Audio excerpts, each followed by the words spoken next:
Hello again to all you expert humans, professional celestial navigators, and my daughters. Thank you for checking in on Chasing Escape. In the previous episode, we spent a few days on the Columbia River exploring, and now it's time to head up to the Big Sky country to visit Grandpa and the rest of the family. 'Twas the season for road construction, and so I wait.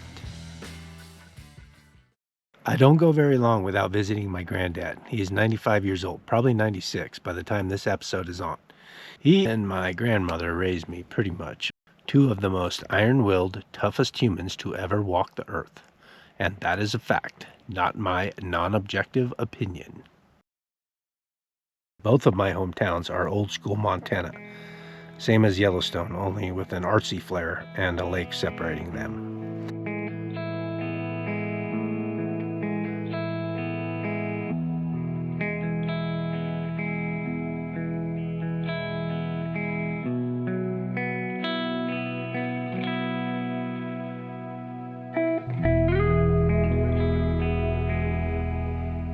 Anyhow, Montana and the Flathead Valley are gross and ugly, and the people are mean, so nobody should move there. But if you do find yourself visiting, you should stay at the only place in town that is owned by a semi-professional amateur commercial drone pilot, the Harbor House.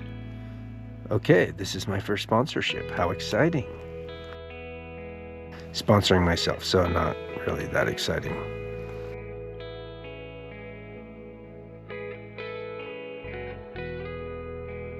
Moving on, I wrapped up my chores and headed south. Back we go to Boise, Idaho, and then a bike ride to a new and different location than we usually go. Okay, it's the same place I always go, but now we have Seneca to check stuff out. Very cool.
I may not get to the 10,000 hour rule with Seneca. He's a dick sometimes, but he does give some cool footage.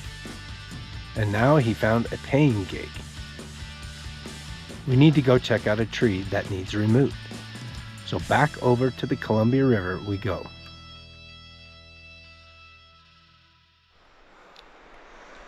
Hey, thank you guys for joining. We're up in Washington State today. Fish and Wildlife Service needs this tree taken out, but she split bad. And just to give you an idea how big this thing is, there's my hand around one piece of bark, and it's leaning on another one here. So we're gonna fly the drone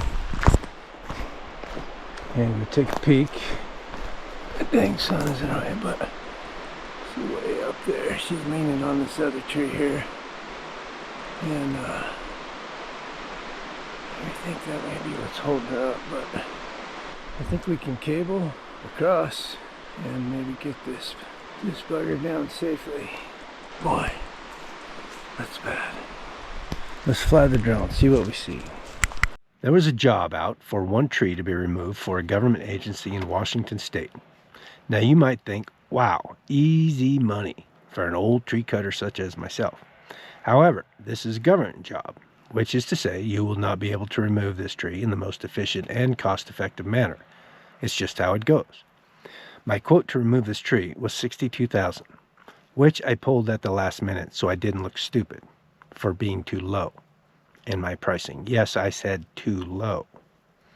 How can one tree cost 60 grand? Well, here's the details. This was the definition of a danger tree or hazard tree.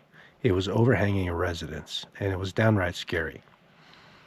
The location was remote, not accessible by a large crane for many reasons. The bridge restrictions all around, so that made it a bit logistically challenging. Mobilization could easily run into the $20,000 to $30,000 range if we needed traffic control and special permits to get equipment to the tree to safely remove it. Secondly, no one was going to climb this tree while processing it. It was just not safe. So my plan was to cable the tree in 3 places going up the trunk to help prevent a barber chair situation, and then cable 2 ways using a man lift to attach and just drop it right down the center of the road. But SENECA told me it was a 200-foot tall tree and I didn't have 200 feet of road. So next plan was to piece it down using the man lift. Guess what? A man lift that goes 200 feet in the air also will not be able to avoid the bridge restrictions. Man lift rental was $8,000 plus another $1,500 each way, so that's $11,000. I had the cost of the other equipment, safety equipment, crew per diem, and hotels for 3 days, because nothing that should take 1 day ever does.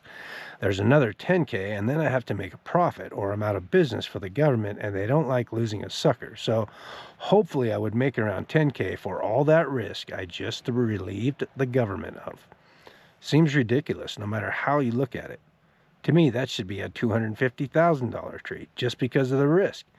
How much is my life worth, or spending the rest of my days in a wheelchair? Okay, plan D or E or whatever plan we're on. Let's hire a helicopter to come in and we can just remove it that way. Okay, but we would still need to climb the tree to process it, or use a man lift, which, yeah, already had that idea.